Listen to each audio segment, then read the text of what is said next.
Dans ma vidéo précédente, j'ai dit que je pensais que si notre inspiration est assez grande, alors elle peut nous aider à surpasser nos peurs liées à la création.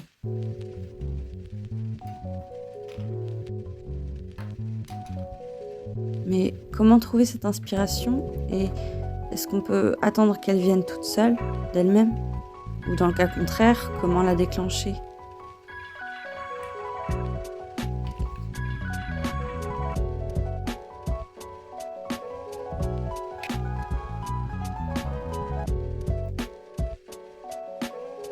D'abord, je vous conseille d'être plus attentif à ce qui vous entoure, être à fond dans l'instant présent, observer les choses autour de vous. C'est peut-être chez vous, à la maison. Même un décor et les objets de notre quotidien peuvent nous aider, mais pas seulement pour des entraînements sur un sketchbook, pour des peintures, des sculptures, des illustrations, d'autres œuvres, de la musique même.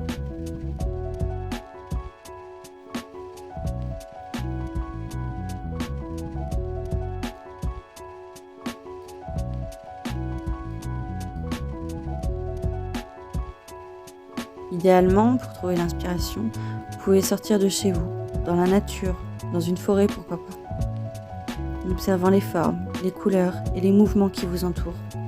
Observez la végétation, observez les différences entre les feuillages de plusieurs plantes ou arbres.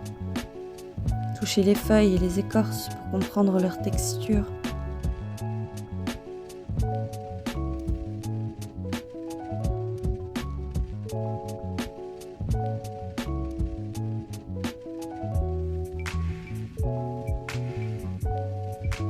Vous pouvez prendre des notes, des photos ou faire des croquis sur place. C'est d'ailleurs une très bonne idée d'avoir un carnet de croquis toujours sur soi pour faire des recherches de forme et de texture.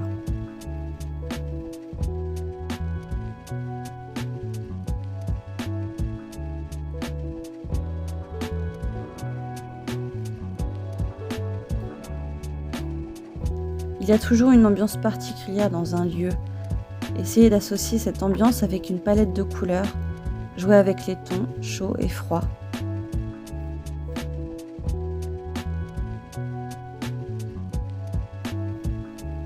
On peut aussi trouver l'inspiration parmi nos expériences personnelles et les émotions qui en ressortent. La joie, la tristesse, la colère. Encore une fois, vous pouvez associer des sentiments avec des formes particulières ou des couleurs. Comme par exemple la colère avec du rouge, ou une sensation d'anxiété avec des formes pointues et piquantes. Mais ce sont des exemples alors. Vous pouvez être créatif et changer un peu la donne.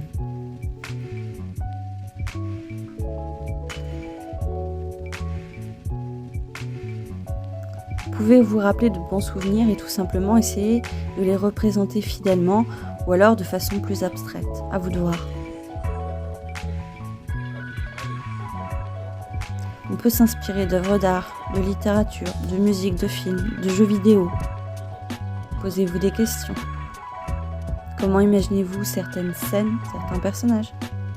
Comment percevez-vous le monde tel qu'il est décrit dans tel livre ou insinué dans telle musique?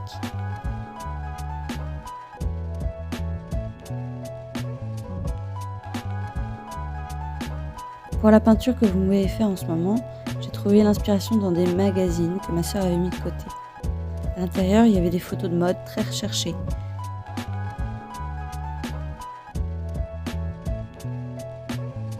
Je me suis aussi inspirée d'un récent défilé avec des maquillages très intéressants sur des peaux brillantes et reflétant la lumière comme des poupées en porcelaine. Je voulais aussi jouer avec le contraste entre les couleurs chaudes et froides pour qu'elles ressortent davantage à l'œil.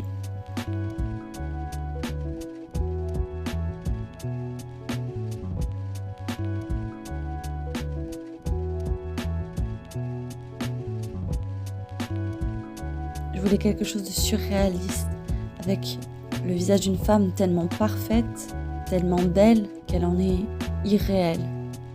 Un peu comme on peut le retrouver dans l'industrie de la mode actuelle, avec des critères stricts.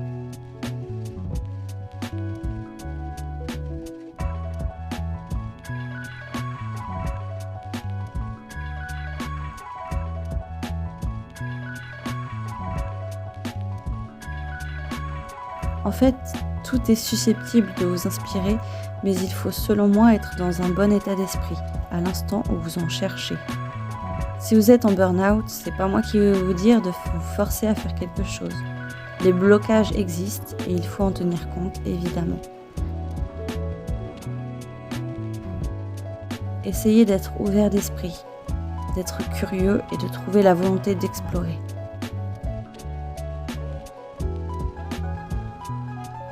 Soyez réceptif et vous percevrez plus facilement des connexions et des possibilités partout.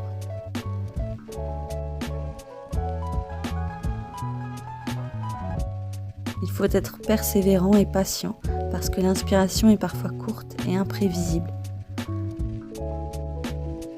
Mais on peut s'aider de routines telles que l'écriture ou la méditation, pourquoi pas. Le sport même. Ne lâchez pas et essayez d'être attentif à votre environnement un peu tous les jours. C'est l'inspiration qui permet de voir le monde sous un autre angle, de nourrir notre imagination et de repousser les limites de notre créativité.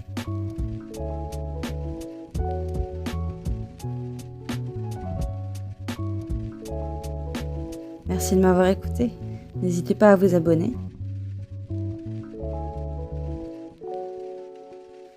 Ah, et il y a mon Insta et mon TikTok là. Venez.